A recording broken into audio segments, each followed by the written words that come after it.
ابو ذر رضی اللہ تعالیٰ عنہ جنگل میں رہتے تھے، کوئی وہاں آبادی نہیں تھی، ایک بیٹی، ایک بیوی اور ایک خود۔ موت کا وقت آ گیا تو ان کی بیگم رونے لگی کہ اب تو یہاں ویرانے میں مر رہا ہے، یہ بچی ہے، میں عمر رسیدہ ہوں، تیرا غسل، تیرا کفن، تیری قبر کون کرے گا؟ ہائے ہائے، کہا دیکھ اللہ کی بندی، ما کذبت وما کذبت، نہ میں جھوٹ بول رہا ہوں نہ کہنے والے نے مجھ سے جھوٹ بولا۔ میں ایک مجلس میں تھا تو میرے نبی نے فرمایا کہ اس مجلس میں ایک شخص ایسا ہے جو اکیلا رہے گا، اکیلا مرے گا، قیامت کے دن اکیلا اٹھے گا اور اس کا جنازہ مسلمانوں کی جماعت پڑھے گی۔ تو وہ سارے لوگ مر گئے شہروں میں، ایک میں اکیلا ہوں اس جنگل میں، کوئی آئے ہو کتھو آوے گا، نہ کوئی راہ نہ رند، ایک تو چلو راستہ ہو، راستہ بھی کوئی نہیں، کون آئے؟ حج بھی ختم ہو گیا ہے، حج کے لیے قافلے شارٹ کٹ وہاں سے لے لیتے تھے ربضہ سے۔ انہوں نے کہا مجھے یہ نہیں پتا، یہ ہوگا اللہ کی بندی کے کہنے والا سچا ہے۔ دوسرا یہ شاکلہ بنانے کی ضرورت ہے کہ دیکھو ایک میری نظر ہے جو وہ شیشے پر جا کے ختم ہو رہی ہے، ایک میرے نبی کی نظر ہے کہ آپ نماز پڑھ رہے ہیں، اللہ اکبر، چلنا شروع ہو،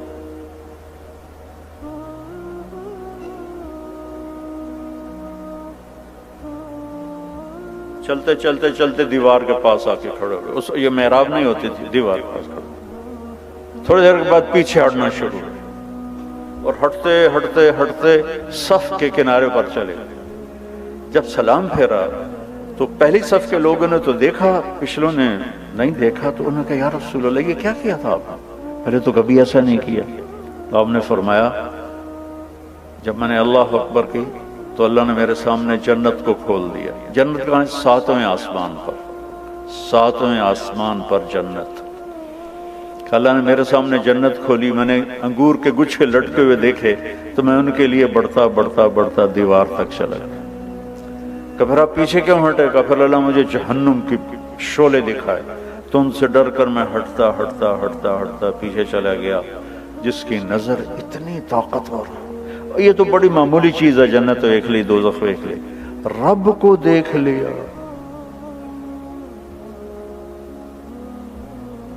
السلام علیک ایھا النبی ورحمۃ اللہ وبرکاتہ، اے میرے محبوب تیرا رب تجھے سلام پیش کرتا۔ اس کی نظر پہ یقین کرو کہ سود پہ کاروبار کرنا بے چینی اور اضطراب کے سوا کچھ نہیں۔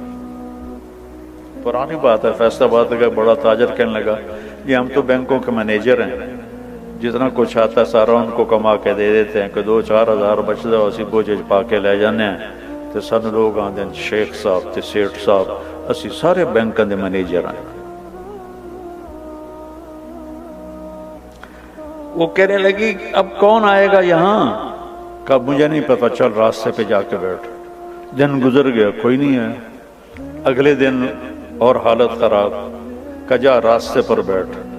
ایک ایسے ہی راستہ تھا مکے کا شارٹ کٹ، جو کبھی حج جس کا لیٹ ہو جاتا تھا تو وہ راستہ اختیار کرتا تھا، صحرا تھا۔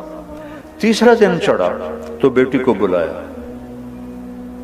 کہنے والا بھی سچا تھا اور میں بھی سچ بول رہا ہوں، یہ یقین کا قصہ سنا رہا ہوں۔ بیٹی کو بلا کر بیٹا بکرا ذبح کرو اور کھانا تیار کرو، میرے جنازے پر کچھ مہمان آئیں گے، ان کو کھانا کھلانا ہے، میری موت مہمان نوازی سے روک نہ دے۔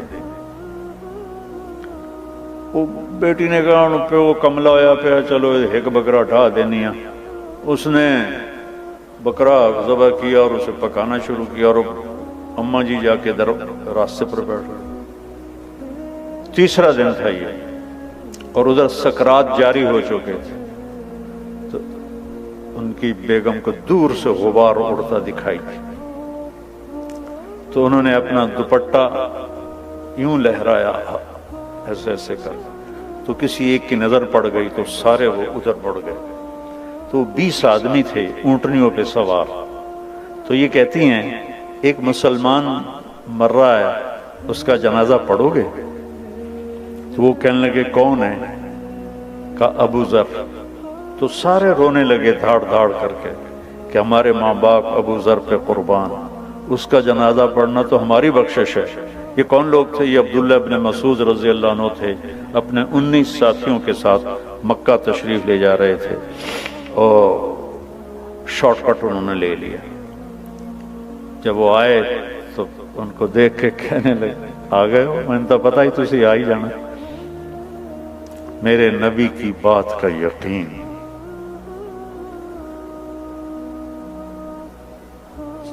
کہنے کہ دیکھو مجھے کفن وہ دے اور میرا جنازہ وہ پڑھے جس نے حکومت کی نوکری نہ کی ہو. وہ تو خلافت راشدہ تھی, حضرت عثمان کی خلافت تھی. خلافت راشدہ کے وہ ازہد الصحابہ ہیں, سب سے بڑے زاہد صحابی ابو ذر غفاری. تو ایک انصاری نوجوان نے کہا کہ میں نے نہ کبھی حکومت کی نوکری کی ہے اور نہ ہی ان سے کوئی فائدہ لیا ہے, اور یہ میرا احرام ہے, میری ماں نے ہاتھوں سے اسے کاٹ کے بنایا ہے. انہوں نے کہا تو مجھے یہ کفن پہنائے گا اور تو ہی میرا جنازہ پڑھے گا. عبداللہ بن مسعود موجود, انہوں نے کہا نہیں تو میرا جنازہ پڑھائے گا. تو جب وہ تدفین ہو گئی تو ان کی بیٹی نے کہا یا عم ہلم الی الطعام, چچا ہلم الی الغداء, کھانا تیار ہے تشریف لائیں. وہ کہنے لگے کھانا کیسے اتنی جلدی کیسے تیار کر لیا؟ وہ کہنے لگے نہیں, صبح سے ہی ابا نے کہا تھا کہ آج مہمان آئیں گے تو ان کے لیے کھانا تیار رکھنا ہے. تو حضرت عبداللہ بن مسعود رونے لگے, کہنے لگے واہ ابو ذر, تو نے مر کے بھی سخاوت نہ چھوڑ. تو سخی تھا زندہ بھی اور سخی رہا مر کے بھی. تو دوسری چیز جس کی ضرب لگانے کی ضرورت ہے کہ میرے نبی کے وعدے سچے وعدے, کہ جو وہ دیکھ سکتے ہیں جو ہم نہیں دیکھ سکتے. ایک جب آپ سفر میں تھے, ہجرت کے سفر میں, تو سراقہ بن مالک آپ کے پیچھے پہنچ گیا. تو بکر صدیق نے کہا یا رسول اللہ یہ تو جان لیتا ہے ہماری. تو آپ نے کہا اللہم اکفنا شرہ بما شئت, یا اللہ ہماری جان چھڑا اس سے. تو اس کا گھوڑا زمین میں دھنس گیا. کہنے لگا محمد میری توبہ, آئندہ نہیں کروں گا, میرے لیے دعا کر دو. آپ نے دعا کی, گھوڑا باہر نکلا, اس نے پھر گھوڑا پات تھا. یہ لالچی تو لے جاتا ہے, اے کاروبار بھی کر لو, اے بھی کر لو. ایک بینک والے تو بڑا بیوقوف بنے ہیں, یہ بڑا اچھا پلان آپ کو دے رہے ہیں, یہ بہت اچھا پلان آپ کو دے رہے ہیں, آپ اس میں یہ کر لیں, آپ اس میں یہ کر لیں.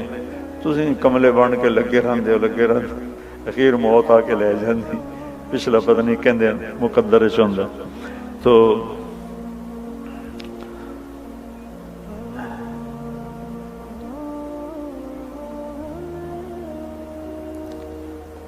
کیا کر رہا تھا؟ اب سراقہ بن مالک ان کو لالچ ہوا, پھر پیچھے دوڑے, پھر گھوڑا دھنس گیا. پھر کہنے لگا میں میری منت ہے, ہن بس میری توبہ, میں کلمہ پڑھ لیا. تو آپ نے دعا کی, گھوڑا نکلا. آپ نے کہا سراقہ یار آج تو میری جان لینے کے پیچھے, وہ کیا دن ہوگا جب سپر پاور, یہ تو میں اپنے الفاظ کروں, جب سپر پاور ایران کے بادشاہ کے کنگن تجھے پہنائے جائیں گے. ایران کے بادشاہ کے کنگن تجھے پہنائے جائیں گے. یہ کب کہہ رہے ہیں؟ جب مکے والوں کے خوف سے مکہ چھوڑا ہے اور مدینے جا رہے ہیں, اور چھپ کے جا رہے ہیں, راستہ بدل کے جا رہے ہیں, اور دنیا کی سب سے بڑی پاور کے بارے میں کہہ رہے ہیں کہ تجھے کنگن پہنائے جائیں گے. وہ خیر کلمہ پڑھ کے مسلمان ہو گئے. جب ایران فتح ہوا حضرت عمر کے زمانے میں, تو ان کے سامنے فہرست پیش کی گئی مال غنیمت کی. تو انہوں نے پڑھا تو اس میں کہنے لگے اس میں 2 کنگن کا ذکر نہیں ہے, کسرا کے کنگن. انہوں نے کہا جی کو ہے ہی کوئی نہیں, تو ہم نے لکھا ہی کوئی نہیں. کہنے لگے یہ تو ہو نہیں سکتا. مجھے ابوبکر صدیق کہہ کر گئے تھے کہ تیرے دور میں کسرا کا خزانہ آئے گا اور اللہ کے نبی نے سراقہ سے وعدہ کیا تھا کہ اس کو یہ کنگن پہنائے جائیں گے۔ انہوں نے کہا جی ہمارے سامنے تو سارا گزرا ہے، مال غنیمت کوئی نہیں ہے۔ انہوں نے کہا سارا دوبارہ تلاش کرو، سارا مال غنیمت۔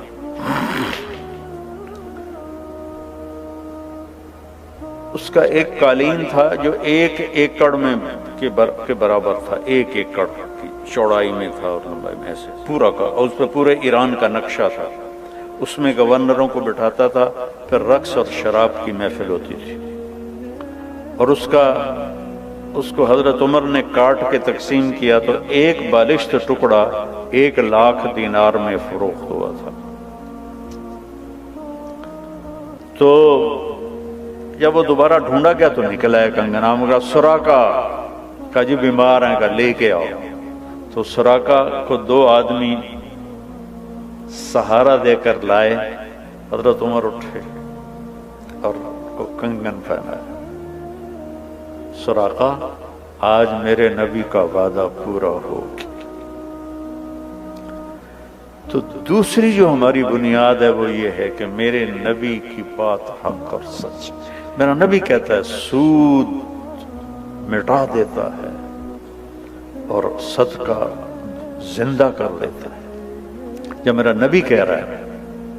لیکن چونکہ وہ میں نے پہلے جو قصہ سنایا اتوں آؤ، تو ہم نہ اللہ کو سمجھتے ہیں نہ اللہ کے نبی کو سمجھتے ہیں کہ کہنے والا کون ہے۔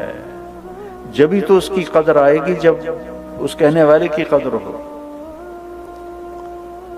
تو چونکہ کہنے والوں کی عظمت نہ پڑھی نہ سنی نہ کبھی جستجو کی، ساری سوچ کی طاقت ہے کہ مال کیسے بڑھے، پیسہ کیسے بڑھے۔ پیسہ بڑھاؤ، اللہ نے روکا تو کوئی نہیں، لیکن رزق کے حلال سے کماؤ۔ عبد الرحمن بن عوف آپ سب کو جیب میں ڈال، یہ جتنے بڑے بڑے بینک ہیں نا یہ سب ان کی جیب میں آ جائیں، اتنا ترکہ چھوڑ۔ ان کی بیویوں میں جو ترکہ تقسیم و 4 بیویاں تھیں، آج سونے کی قیمت کے لحاظ سے 2 ارب ایک بیوی کو صدقہ وہ وراثت ملتی تھی۔ 1000 گھوڑے، 10,000 بکریاں، 1000 اونٹ، اور سونے کی ٹائلیں، اینٹیں، جن کو اولاد میں وراثتاً تقسیم کرتے ہوئے آریاں ٹوٹ گئیں، آریاں۔ آپ کے دفعہ کاغذ کے نوٹ، ان کو ہم نے نقدی سمجھا ہوا ہے، ان کو مال سمجھا ہوا ہے، کاغذ کے نوٹوں کو۔ یہ یہودیوں نے ہمیں کتنا بیوقوف بنایا، سانو کاغذ بھی لے کے کارڈ دے دیتے ہیں، لو بھائی کارڈ پھیری جاؤ، تو یہ کاغذ بھی سانو واپس کرتے۔ ہم تو بیوقوف بنے ہوئے ان کے پیچھے چل رہے ہیں۔ ہم خود تراشتے ہیں منازل کے سنگ میل، ہم وہ نہیں ہیں جن کو زمانہ بنا گیا۔ ہماری تو اپنی راہیں تھیں، اپنے راستے تھے، جو لوٹ آئیں تو کچھ کہنا نہیں، جنہیں راستوں میں خبر ہوئی کہ یہ راستہ کوئی اور تھا۔ ہم تو کسی اور راستے کی طرف نکل گئے، کسی اور راہوں پر چل پڑے۔ تو میرے نبی کی بات کا یقین۔ ایک صحابی آئے، یا رسول اللہ میرے بھائی کا پیٹ خراب ہے، کہ اس کہل عسل، شہد پلا۔ شہد پلایا، پھر یا رسول اللہ اور زیادہ ڈائریا لگ گیا، آپ نے کہا شہد پلا، پھر شہد پلایا، پھر یا رسول اللہ اور زیادہ ہو گیا، کہا شہد پلا، تیرے بھائی کا پیٹ جھوٹا اور اللہ کا کلام سچا، فیہ شفاء للناس۔ تیسری دفعہ جب شہد پلایا تو اس کا پیٹ ٹھیک ہو گیا، صحیح ہو گیا۔